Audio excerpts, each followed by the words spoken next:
If you want to add custom contact notification sounds on iPhone, here's a step-by-step guide on how to do it. So first of all, if you want a specific contact that you want a different notification sound or anything, you can just go ahead to basically do the settings, and then scroll a little bit down, right? And then go ahead to the sounds and haptics, click the ringtone or the text tone, right?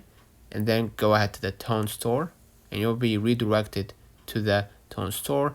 And from there, the only legal way is to buy a soundtrack or notification sound so you can add it to your disposal, right?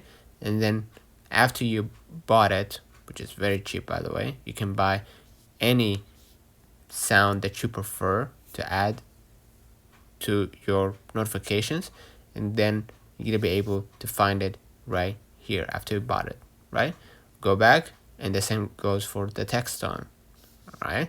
Another way of making a custom contact notifications, you can go back to your screen and go to the specific contact, right?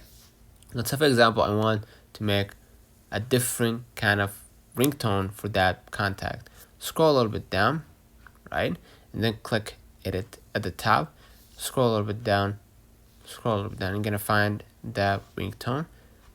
Go ahead, and as we said before, if you want a custom contact notification, go to the tone store and buy a soundtrack so you can add it to your disposal. It will be added automatically.